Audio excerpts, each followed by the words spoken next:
पहले तो चुनाव की शैली अलग होती थी। चौधरी चरण सिंह जी के समय वो आके एक ही मीटिंग करते थे। बताओ, पुराने लोग बैठे हैं, एक ही मीटिंग करते थे।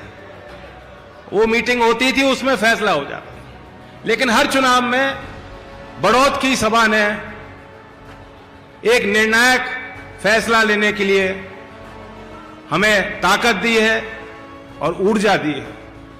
आज चारू भी दिल्ली से चल के इसलिए आई, उस पर कोई पद नहीं है। अशोक जी कह रहे थे राष्ट्रीय पदाधिकारी नहीं है, वो राजनीतिक रुचि है लेकिन राजनीतिक तौर पे वे सक्रिय नहीं है। वो मेरे समर्थन में सहयोग करती हैं और वो आपको देखने आई हैं। और जब डॉक्टर सांगवान जी का टिकट हुआ, उसी दिन शायद मुझसे ज्यादा खुश या सांगवान जी से ज्यादा खुश चारू थी। और चारू ने कहा हम उनके लिए जरूर जाऊंगे। तो आपसे आके उन्होंने संवाद किया और मैं बैठा चारू की बात सुन रहा था। पीछे से एक हमारे पार्टी के वरिष्ठ नेता आए, उन्होंने कहा अब तो आपका नंबर कट गया, अब तो इन्हीं को बुलाया करेंगे। तो आपका प्यार है और ये हम सब के लिए भावुक पल हैं। चौधरी अजीत सिंह जी की कर्मभूमि है। आज यहां जिस हॉल में ये सभा हो रही है आयोजित, साथ में जो हॉल है इसका निर्माण चौधरी अजीत सिंह जी ने यहाँ के नौजवानों के लिए, यहाँ के खिलाड़ियों के लिए किया। यहाँ के बागपत जिले के हर कोने में आपको लोग मिल जाएंगे जो हमारे परिवार के तौर पे उनका नाता है, रिश्ता है और प्यार। और वही प्यार मुझे भी ताकत देता है। मैं जहां भी हूं, जिस लायक हूंगा, मैं क्षेत्र के लिए सदैव समर्पित रहूंगा। मैं चुनाव भले ना लड़ रहा हूं, लेकिन आपके मान सम्मान की लड़ाई जब भी लड़नी पड़ेगी मैं लड़ूंगा। और आपको एक बेहतर वकील, एक अच्छे इंसान, एक नेक इंसान, इन्होंने अभी बताया अगर ये चाहते तो अपने लिए संपत्तियां अर्जित कर सकते थे। इन्होंने बताया मेरे पास कोई संपत्ति नहीं। अपने आप में कोई उपलब्धि नहीं होती। आमतौर पे आदमी कहेगा भाई जो आदमी सफल नहीं हुआ वो क्या करेगा। संपत्ति इनकी इसलिए नहीं है कि जवानी में इन्होंने फैसला ले लिया था चौधरी चरण सिंह जी की बात सुनकर कि जो कुछ भी मैं करूंगा मैं समाज के लिए करूंगा। तो ऐसे व्यक्ति का चयन, और यहां उन्होंने नारा भी दिया कि चलेगा नल और खिलेगा कमल। लेकिन खिल तो डॉक्टर साहब आप भी रहे हो। थकान महसूस हो रही नहीं हो रही? मैं देख रहा हूं दुर्गति हो रही है। कभी ट्रैक्टर में बैठा, कभी पैदल चला, कभी धक्का मुक्की, कभी कंधे पे उठा रहे हैं, लेकिन आप मुस्कुराते रहते हैं। और एक और खूबी इनकी है कि जब पॉजिटिव सोच, अगर कोई व्यक्ति सकारात्मक ख्याल रखता है, मन में इरादे रखता है मजबूत, तो कोई चीज नहीं, कोई लक्ष्य नहीं जो आदमी हासिल नहीं कर सकता। सांगवान जी के बारे में बताता हूं। पार्टी से संबंधित कठिन से कठिन काम इनको जब मैं कोई सौंपा जाता था, चौधरी अजीत सिंह जी बुला के कहते थे कि ये करना है, जो बिल्कुल असंभव काम हो, यही मुस्कुरा के वो कहते थे हो जाएगा जी, हो जाएगा जी, करेंगे, हो जाएगा। तो ये एक एटीट्यूड है, ये एक मानसिकता है और ये नेताओं में होनी चाहिए, क्योंकि ये काम आसान नहीं। जनप्रतिनिधि रहना, सारे तमाम जनप्रतिनिधि यहां बैठे हैं, हम लोग कोशिश ही तो कर सकते हैं। जनता के सारे काम होने संभव नहीं, लेकिन जनता ये चाहती है जो आदमी आता है अपने दुख को वो बताना चाहता है, पीड़ा बताना चाहता है, उस समाधान ढूंढना चाहता है, वो चाहता है मेरी सुनवाई हो। ये भी इनकी खूबी है। वे अपने विचार आप पे थोपेंगे नहीं। आपकी बात सुनने की क्षमता डॉक्टर साहब में है, वो धैर्य है। क्योंकि मैंने देखा है इनके पास 15 साल का लड़का हो, उसके साथ भी बैठ के उसको ऐसे ही उसका बर्ताव करेंगे जैसे वो एक मैच्योर एडल्ट है, उसकी बात को गंभीरता से लेंगे, और कोई बुजुर्ग हो तो उनका भी सम्मान उसी हिसाब से करेंगे। तो ये इनके गुण हैं। यहां तो मुझे ज्यादा बताने की जरूरत नहीं, इस क्षेत्र के लोग इन्हें अच्छी तरह जान गए हैं। और ये महत्वपूर्ण पद है, बड़ी जिम्मेदारी, आपके आशीर्वाद से हम सब लोग चाहते हैं इनको मिले। लोकसभा के सदस्य बनेंगे, ये जो वोट आप देंगे ये मुझे तो ताकत देगी। ये जैसा चारू ने कहा, चौधरी चरण सिंह जी और चौधरी अजीत सिंह जी के सम्मान में भी वोट है। ये वोट श्री योगी आदित्यनाथ जी के लिए भी वोट है, और ये वोट देश के प्रधानमंत्री जो तीसरा कार्यकाल मांग रहे हैं, तीसरी बार ऐतिहासिक मैंडेट मांग रहे हैं देश के लोगों से, ये वोट उनके पक्ष में सीधा वोट जाएगा। तो इसका भी ख्याल आप रखना, क्योंकि बागपत वो क्षेत्र है जो एमपी नहीं बनाता, प्रधानमंत्री बनाता है। बागपत का मतदाता प्रधानमंत्री बनाएगा। बागपत हम सीट जीतेंगे, एनडीए जीतेगी, तब 400 पार का नारा पूरा होगा और तब प्रधानमंत्री नरेंद्र मोदी जी शपथ लेंगे। योगी जी का बहुत बड़ा आशीर्वाद मिल रहा है। तीसरी बार हम लोग चुनावी मंच यहां बागपत क्षेत्र में साझा कर रहे हैं उनके साथ, और मैं जानता हूं क्योंकि योगी जी का भी एक इंप्रेशन है लोगों पे। लोग सोचते हैं बहुत सख्त हैं, सख्ताई भी कर सकते हैं करनी हो, लेकिन मैं जानता हूं कि मेरे लिए ये नर्म रहेंगे और बागपत वासियों के लिए नर्म रहेंगे। बागपत का कोई आदमी चला जाएगा, अपनी बात रखेगा तो पूरी सुनवाई होगी और पूरे काम होंगे, क्योंकि आचार संहिता लग रही है, इससे ज्यादा मैं कुछ कह नहीं सकता।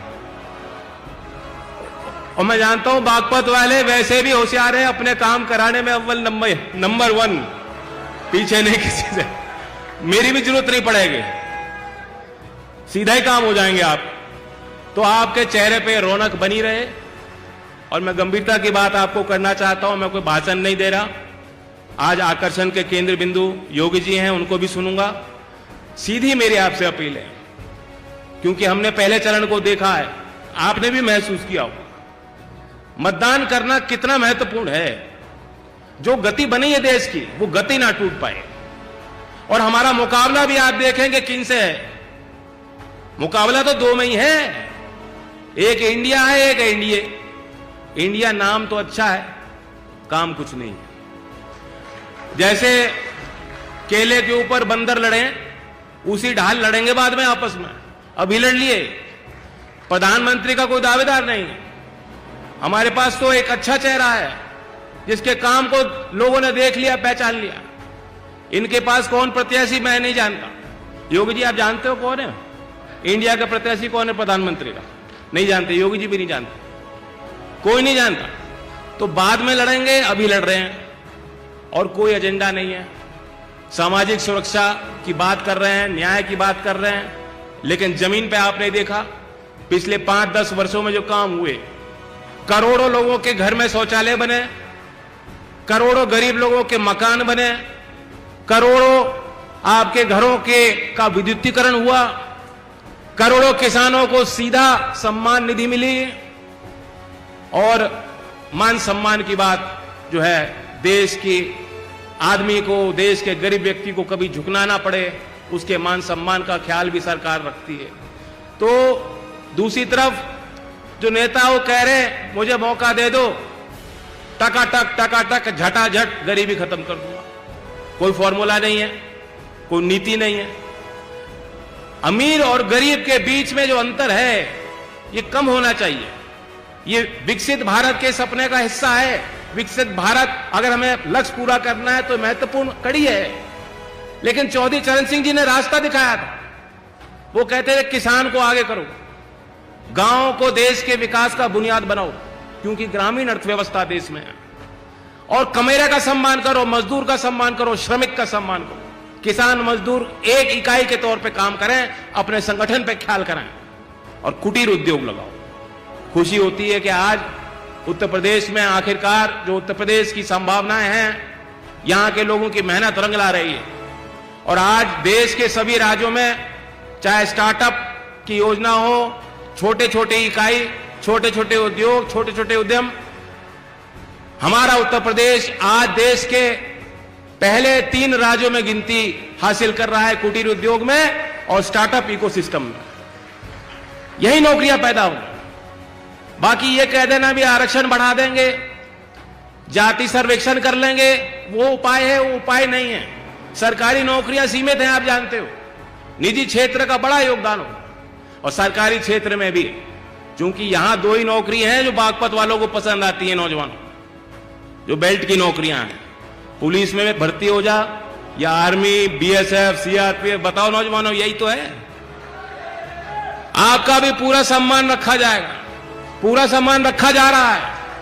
मुझे ध्यान है कि योगी जी ने किस सख्ताई के साथ यहां पारदर्शी तरीके से पुलिस की भर्ती हो, ताकि मैं जानता हूं कि एक एक गांव में सैकड़ों बच्चे भर्ती हो जाएंगे अगर पारदर्शी तरीके से भर्ती हो।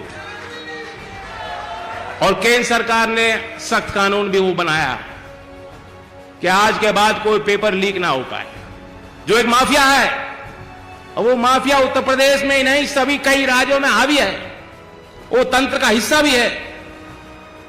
उसको जड़ से खत्म करने के लिए सख्त कानून केंद्र सरकार ने बना दिया है कि जो कोई पेपर लीक माफिया होगा वो देशद्रोह के उसमें जो है उस श्रेणी में आएगा और सख्त से सख्त उसके खिलाफ कानूनी कार्रवाई। तो ये सारे अच्छे काम हैं, इन कामों की गति टूटने मत देना। बागपत की अपनी एक परंपरा रही है, उस परंपरा को निभाना, सर्वश्रेष्ठ मतदान करना। और ये जीत किसी एक जाति या किसी एक धर्म को मानने वाले की नहीं है। देश की विविधता देश की ताकत है। अलग अलग जाति के लोग अलग अलग काम करते हैं, अलग अलग मानसिकता हो सकती है, अलग विचार हो सकते हैं, लेकिन देश के लिए हम सब एक हैं। और ये एक कुनबा, एक परिवार है। वो ख्याल रखते हुए, क्योंकि चौधरी चरण सिंह जी के विचारों की नींव यही थी, वे ये चाहते थे कि सबको साथ लेके चलें। वो लोकदल की ताकत बनेगी, वो एनडीए की ताकत बनेगी, और वो दिल्ली में तीसरी बार हमें स्थापित करेगी एनडीए को। तो इसलिए बागपत के लोग और खास तौर से बीजेपी के कार्यकर्ताओं का बहुत बड़ा योगदान है। मैं मंच के माध्यम से धन्यवाद देता हूं। यहाँ पदाधिकारी भी लग रहे हैं, विधायक भी लग रहे हैं, दूर से नेता आके यहाँ बारीकियों पे नजर कर रहे हैं, एक एक पन्ने पे विचार हो रहा है। आखिरकार काम आपको करना पड़ेगा जो बैठे हैं सामने, ये काम आपके हाथ में होगा।